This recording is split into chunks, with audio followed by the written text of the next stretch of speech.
Form ख़राब, strike rate slow, ये तो T20 का प्लेयर ही नहीं है। और फिर बाबर आजम ने बोला, sorry haters. Peshawar Zalmi versus Quetta gladiator का मैच था, फुल प्रेशर ऑन था, ट्विटर्स रेडी थे और जो क्रिटिक्स थे वो वेटिंग कर रहे थे। फिर बाबर आजम ये करते हैं, मतलब सेंचुरी मारते हैं 100, नॉट आउट रहता है बंदा और 52 बॉल्स पे ये सेंचुरी दागता है।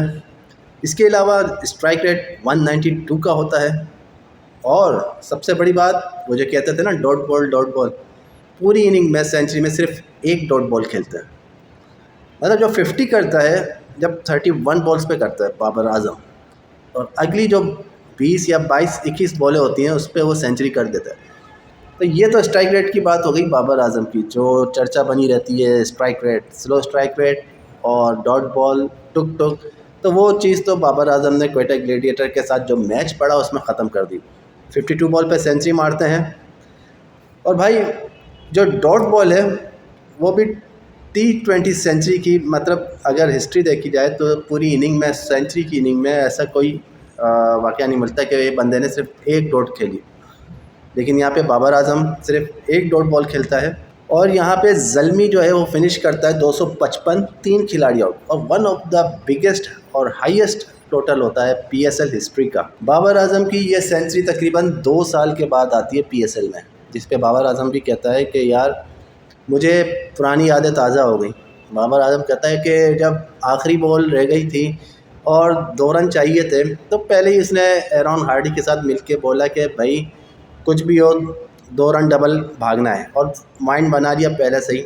दूसरा रन जो बनता नहीं था, लेकिन उन्होंने पूरी अपनी ताकत लगा दी दूसरे रन के लिए, डाइव मारी और घिसटते हुए वो क्रीज के अंदर। बाबर आजम ने कहा, मुझे लगा मैं शायद रन आउट हो चुका हूँ, लेकिन जब सर उठा के देखा तो मैं पहुंचा हुआ था और सब सेलिब्रेट कर रहे थे, और वहाँ मैं खड़ा हुआ और फिर मेरी सेलिब्रेशन शुरू हुई और मुझे यादें ताज़ा हो गई 2 साल पुरानी, जब मैंने सेंचुरी मारी थी PSL के अंदर।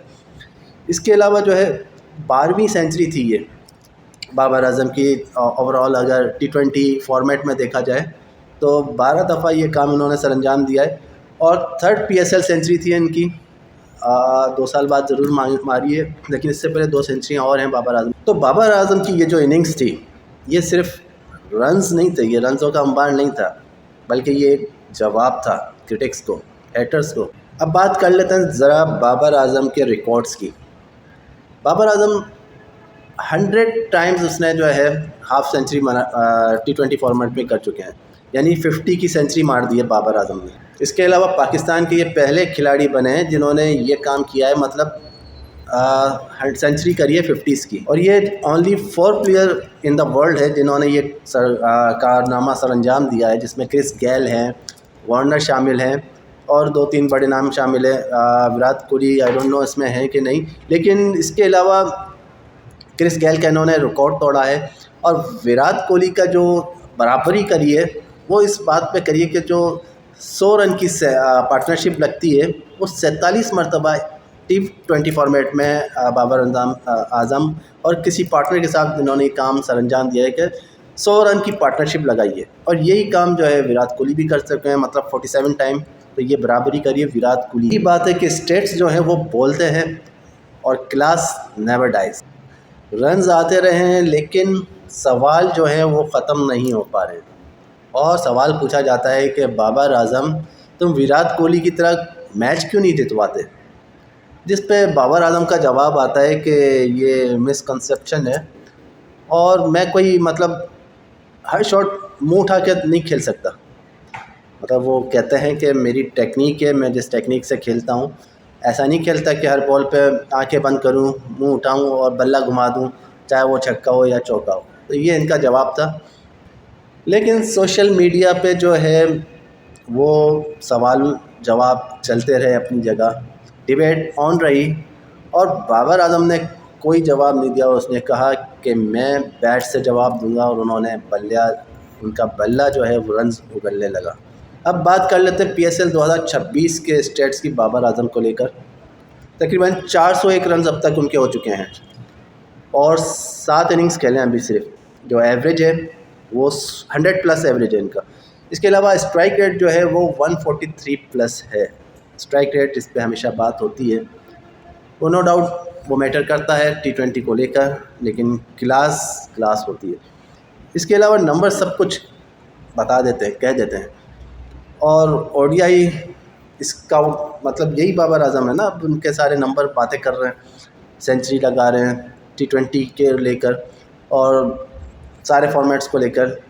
ये वही बाबर आजम है ना जिनको ओडीआई में ड्रॉप किया गया और T20 वर्ल्ड कप में तो उनको सेलेक्ट ही नहीं किया गया कि बंदा ये T20 का तो खिलाड़ी नहीं। लेकिन अब सवाल जो है वो सेलेक्टर्स से होगा कि आया ओडीआई में क्यों नहीं सेलेक्ट किया गया था, और बाबर आजम की अब T20 में फ्यूचर में जगह बनती है कि नहीं बनती। इसके अलावा फ़नी मोमेंट्स भी हुए PSL में। बाबर आजम की जिस तरीके से नज़र उतारी गई, CEO PSL, ये भी अपने आप में एक मुनफरिद सीन देखा सबने, जिसमें बाबर आजम थोड़े शर्माए भी। और इसके अलावा ये क्लिप काफ़ी वायरल हुआ। तो ये बाबर आजम की सारे बैटिंग थी, उन्होंने पेशावर ज़ल्मी को इस वक्त काफ़ी उरूज पे पहुंचाया हुआ है अपनी कप्तानी में। ख़ुद भी बैटिंग लगा रहे हैं, बड़े बेहतरीन एवरेज के साथ खेल रहे हैं और सेंचुरी मार चुके हैं। सबसे ज़्यादा रन्स बनाने वाले प्लेयर भी बन गए हैं PSL के। आप अपने कमेंट्स में ज़रूर शेयर कीजिएगा कि बाबर आजम की वापसी हुई है या ये भी सिर्फ PSL की हद तक है।